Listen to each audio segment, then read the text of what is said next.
Mari saudara, kita tundukkan kepala kita untuk berdoa. Bapa, terima kasih Tuhan Yesus, Engkau menyertai kami. Pakai mulut bibir hamba-Mu untuk menyampaikan firman, agar firman ini dapat meresap di dalam kehidupan kami. Tuhan, ajari kami agar tetap setia kepadamu. Terima kasih Tuhan Yesus. Sekali lagi, pakai mulut bibir hamba-Mu untuk menyampaikan firman. Terima kasih Tuhan Yesus. Haleluya. Amin. Shalom. Saudara kekasih di dalam Tuhan. Saudara mungkin ingat ya, Yusuf bagaimana dia disayang oleh bapaknya. Tapi saudara-saudaranya sangat membenci dia. Sehingga di satu kesempatan di mana saudaranya Yusuf itu sedang berburu, ayahnya menyuruh dia memberikan bekal kepada Yusuf, memberikan bekal kepada saudara-saudaranya. Maka di situ ada rencana jahat dari saudara-saudaranya. Saudara kekasih, di saat Yusuf datang ke tempat saudara-saudaranya itu memberi makanan, bukan disambut dengan kebaikan, tapi disambut dengan dibuka jubahnya dan saudara dimasukkan ke dalam sumur untuk dibunuh tadinya. Tapi kakaknya yang Ruben itu berkatakan jangan dibunuh. Saudara, ketika Ruben pergi berburu, saudara apa yang terjadi? Yusuf dijual kepada orang Median, saudara.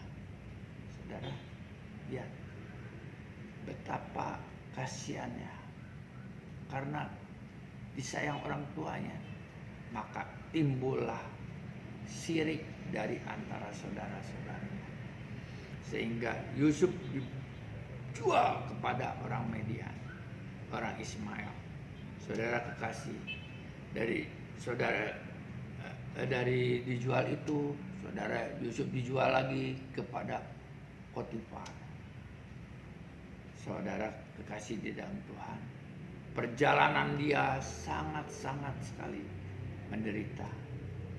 Saudara masih juga dia dimasukkan ke dalam penjara, ya kan, oleh karena bininya Potifar.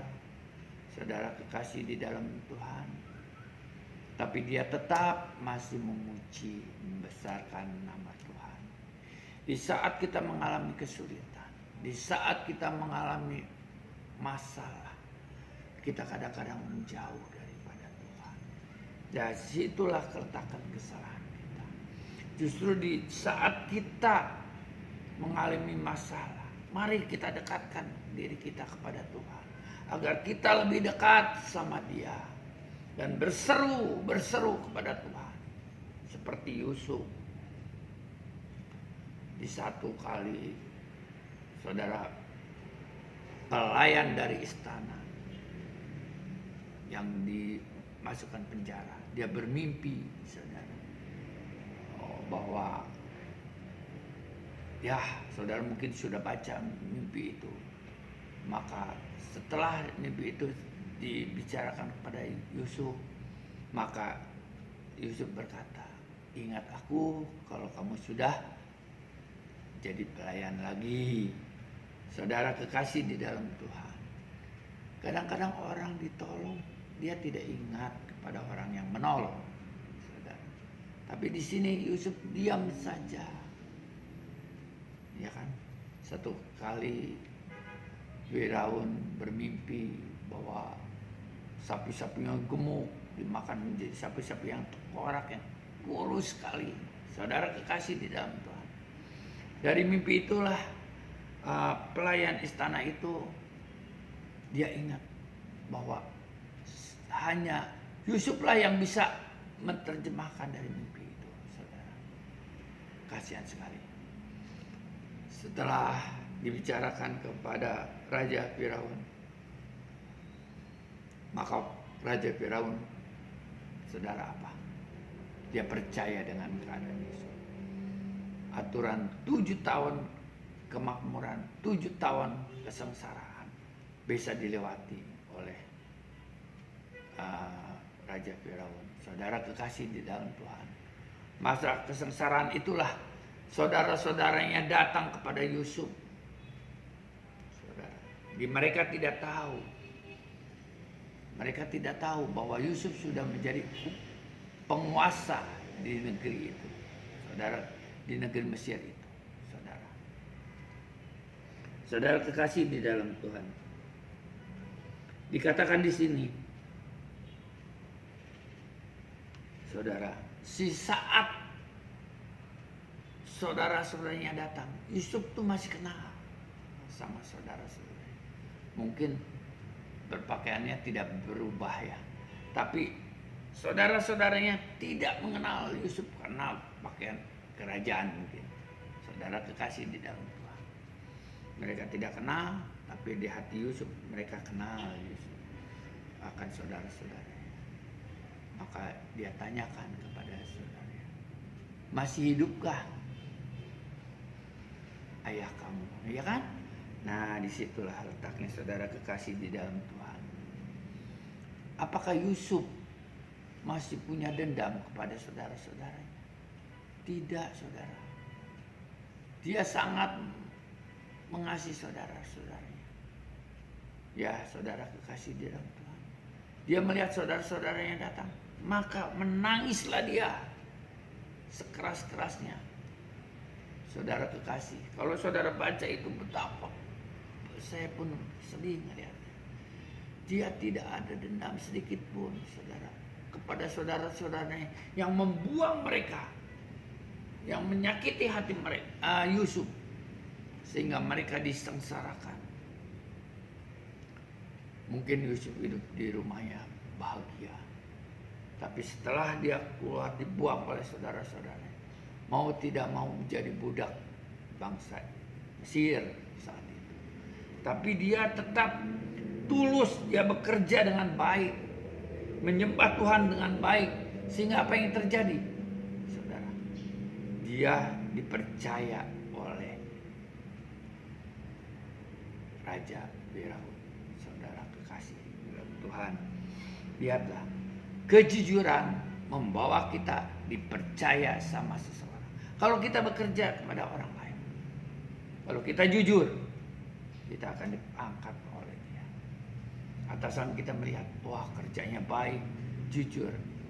Dan satu lagi, jangan lupakan, berdoa selalu kepada Tuhan. Saya tidak terlalu panjang, tapi di sini saya akan buka di Kejadian pasal yang ke-50 ayat yang ke-18. Kita baca aja ya.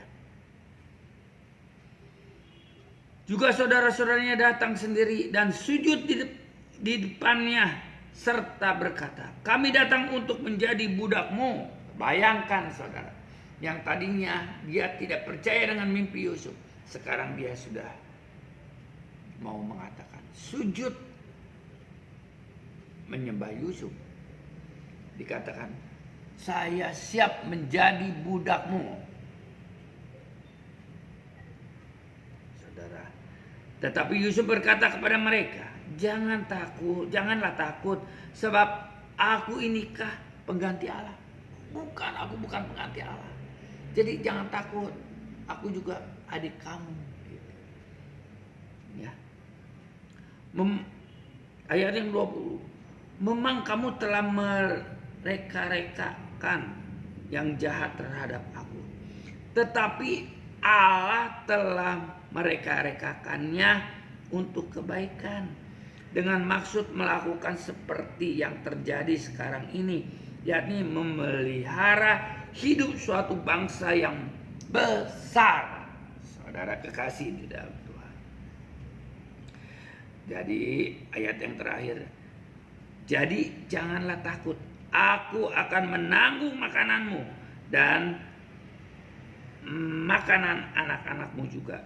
Demikianlah ia menghiburkan mereka dan menenangkan hati mereka dengan perkataan ini. Saudara, lihat, Apa yang dikerjakan Yusuf? Tidak sedikit pun dia untuk membalas kejahatan saudaranya, tapi dia membalasnya kejahatan saudaranya dengan kebaikan. Inilah kita, saudara. Kita sebagai anak Kristen, tunjukkanlah kebaikan kita, tunjukkan kemurahan kita kepada orang lain, sehingga kita dikenal oleh mereka bahwa oh benar, agama Kristen mengajar kita untuk lebih baik lagi. Saudara kekasih di dalam Tuhan, mari berbuatlah yang terbaik. Masih ada kesempatan sebelum Tuhan datang, sebelum terjadi rapture. Mari kita panjatkan doa kepada Tuhan yang Maha Kudus, yang Maha Agung, Yesus Kristus Allah kita, yang besar, yang sangat-sangat mengasihi kita. Dia menjaga kita setiap harinya, dia mengulurkan tangannya untuk memberkati kita. Dari itu saudara kekasih di dalam Tuhan, saya mengajarkan saudara, lebih dekatlah kepada Tuhan. Maka saudara dijauhi dari segala penyakit apapun, maka saudara akan diberkati. Haleluya. Amin.